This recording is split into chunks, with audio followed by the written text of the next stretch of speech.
dabballeen umurii waggaa duwwaadhaa hanga waggaa 8 gidduutti ilmaan dhalatanii jechaadha. Haaluma kanaan dabballeen umurii waggaa duwwaadhaa hanga 8 keessatti taphaaf kolfa qofaan kan beekaman umurii ilmi namaa kunuunfamuu qabuu fi hariiroo dabballeen waaqa waliin dhala namaa walitti fidduuf jedhamee falaasama kanaan ni beekamu. Dabballeen nyaatanii dhuguu, kolfanii taphachuu fi mataa isaaniillee qarabaan otoo irra hin bu'iin kunuunfamee hanga waggaa 8 umurii dabballummaa keessaa ba'anitti haala kunuunfamuun deemuu danda'u. Haaluma kanaan dabballee waggaa 8 isaanii waggaa xumuratan sirni dabballummaa fi makabaasaa qophaa'ee fi gara sirna gadaa itti aanuutti ni tarkaanfata. Sirni gadaa inni lammaffaan ammoo gaammee xixiqqaadha. Gaammee xixiqqaan yeroo itti umurii waggaa 8 hanga 16 keessatti hojiiwwan raawwatamanii fi daa'imman naannoo isaanii keessatti haala qabatamaa maatii, firaa fi fiixaa, oduu durii fi afoola Oromootti shaakalanidha. Yeroo kana qabeenya isaanii duraan yeroo dabballummaa keessa horatan yeroo itti kunuunsanidha. Jabbilee eeguu, loon naannoo manaa tiksuu fi bobbaasanii galchuullee yeroon itti jalqaban ni jira. Haaluma kanaan kutaa isa lammaffaarraa gara sadaffaa gaammee gugurdaatti ni ce'u. Gaammee gugurdaan umurii waggaa 16 hanga 24 gidduutti kanneen argamanidha. Umuriin kun yeroo itti dhalli namaa sammuu isaa ubbaru, naannoo bira darbee gandaa fi ollaa, raafiixaa gosaaf haala jiruuf jireenyaa dhala namaa itti beekuudha. Haala kanaan ilmaan Oromoos waggoota 16 hanga 24 ganatti hojii qoodanii ni kennuuf. Umurii kana keessatti adamoo adamsuu, loon qe'ee irraa fuudhanii iddoo fagoo tiksuu danda'uu fi odoo manatti hin galin achumaan loon waliin oolanii buluun illee ni jira. Umurii kana keessatti adamoo jabaa yeroo itti biyya eeganiif naannoo eegan illee ta'ee beekamuu ni danda'a. Haaluma kanaan umurii waggaa 24 booda gaammeen mootummaa ta'anii dhaabbachuu fi gara caasaa isa gadaa sadarkaa kuusaatti ni ce'u. Sadarkaan kuusaa kun ammoo waggaa 24 hanga 32tti. Yeroo kanatti kuusuma kana keessatti nyaata nyaachisanii mootummaa tokko dhaabbatanii baqqalaa faajjii alaabaa mataa isaanii yeroo itti dhaabbatanii isaanis gara gadoomaatti dhiyaatanii fi muuxannoo adda addaa fudhatan eegaluu ni jalqabu. Haala kanaan uummanni akka Booranaatti hariyaa umuriin itti baafatan illee yeroo kana. Hariyaa jechuun dhaloonni luba tokko keessa yookaan immoo waggaa duwwaadhaa hanga 8 wal fakkaatu keessa dhalatan hundinuu ilmaan Oromoo naannoo hundarraa walitti ba'anii yeroo tokko nama jabaa isaan keessaatiin hiriyaa jedhanii baafatu. Umurii kanatti yeroon isaan nyaachisanii alaabaa dhaabbatan mootummaa ta'uudhaaf fedha qabaachuu isaaniiti. Umurii kana yeroo xumuratan umurii Raabaadooriitti ni ce'u. Umurii Raabaadorii yeroo itti mootummaadhaaf of qopheessan yeroo ta'u, sirni gadaas akkuma beekamu yeroo kana keessa waa'ee mootummaa labsuu, waa'ee biyya eeguu, waa'ee daangaa kabachiisuu fi waa'ee diinagdeedhaan of ijaaruu ni barsiisa. Umurii Raabaadorii umuriitti yeroo sirna baallii fudhatan mirkaneeffachuuf sosocho'an waan ta'eef qophiin mootummaa ta'uu haalumatti fufeen jabaatee ni deema. Yeroon kunis yeroo itti sirba raabumaa sirban, sagantaan adda addaa qophaa'ee fi shaakala adda addaa ni fudhatu. Abbootii gadaa aangoo harkaa qaban waliinis muuxannoo adda addaa ni qooddatu.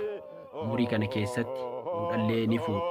Heerumallee halkuma jaarratanii bultiidhaan akka of danda'an laalamanii yoo bultii jabaa gaggeessuu danda'an biyyallee gaggeessuun ni danda'ama jedhanii waan itti amananiif sirnoota gara mootummaatti isaan fiduuf qophii jalqabu. Qophiilee kana keessaa sirni odaa buluu yeroo gaggeeffamu, warri kun immoo sirba raabaa amma sirra deddeebi'anii ni sirbu. Sirbi raabaa kan sirbamuuf gadaa fudhachuuf qophaa'anii jiraachuu isaanii ni mirkaneessu. Yeroo kanatti umurii Raabaadorii akkuma xumuraniin naannoo ardaalee jilaa sirni gadaa itti gaggeeffamu deemanii muuxannoo ni fudhatu. Barnoota adda addaas eega shaakalanii baallii fudhachuudhaaf qophii ni godhatu.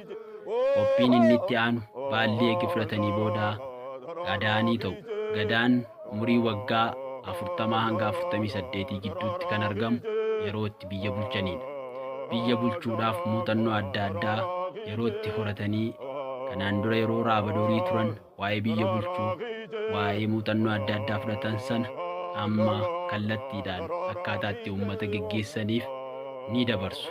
Haaluma kanaan seerota duraan bahan tiksaa waggaa 4 booda immoo seera mataa isaanii ni lallabu.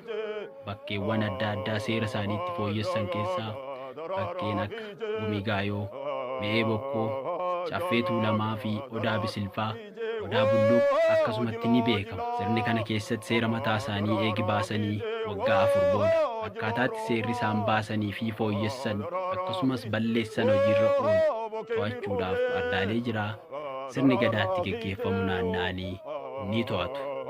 Waggaa gadoomaa kana waggaa 48 akkuma xumuraniin isaanis baallii sirna gadaa karaa nagayaatiin dabarsanii abbaa gadaa itti aanutti ni kennu. Warri baallii gadaa dabarsanii kennan kunis hayyuu jedhamanii yuuba tokkoffaa ni seenu. Yuubi tokkoffaan umurii waggaa 48 hanga 56 yeroo ta'u, umurii kana keessatti aangoo guddaa isaan qaban seera ni baasuu, seera bahee fooyyessuu qabus, fooyyessuu kan baduu qabus murtoo kan dabarsu isaani. Seera bahee kana gara abbootii gadaatti dabarsanii uummata biraan akka ga'anis ni mirkaneessu. Sirni gadaa inni itti aanu waggaa 56 hanga umurii waggaa 64tti jiru ammoo yuuba lammaffaadha. Warri yuuba lammaffaa kunis yoo lubbuun jiraatan umurii seera baasuu, seera fooyyessuu kanas ni hirmaatu. Haaluma kanaan umurii yuuba sadaffaa keessa seenanii sirna gadaa isa xumuraa ni seenu. Sadarkaan gadaa inni xumuraa Gadamoojjiidha. Gadamoojjiin yeroo itti waa'ee sirna gadaa bulchiinsa dhiisanii gara waaqaatti deebi'anidha. Umuriin kun gadaa mooji jedhamee ni beekama. Kana jechuun waa'ee sirna gadaa keessaa obbaasanii gara waaqaatti yeroo itti deebi'anidha. Sirna gara waaqaatti deebi'uu kana geggeessuuf sirni Gadamoojjii mataa buufattoo ardaalee jiraa adda addaa irratti ni geggeeffama. Sirni kunis gara waaqaatti of qopheessan ni raawwatama. Haaluma kanaan sirni gadaa umuriiwwan adda addaa keessatti dabballeedhaa hanga Gadamoojjiitti ilmaan namaa akkaataa hirmaachisuu danda'uuf gosa, firaa fi fiixaan hundumtuu sirna gadaa keessatti haala dimokiraatawaa ta'een aangoo walii qoodanii jiruuf jireenya isaanii waggoota kumoota hedduudhaaf ilmaan Oromoo biratti ittiin gaggeeffamaa ture. Har'as cancaliin isaa mul'atee sirni falaasama Oromoo beeksise dhaabbata mootummoota gamtoomanii yuuniskootti sadaasa 23 bara 2009 galmaa'uudhaan ilmaan Oromoo sadarkaa addunyaatti abbaa falaasama guddaa fi qaroomina guddaa godhee sadarkaa addunyaatti beeksisee ta'uusaa mirkanaa'eera. Horaa bulaa.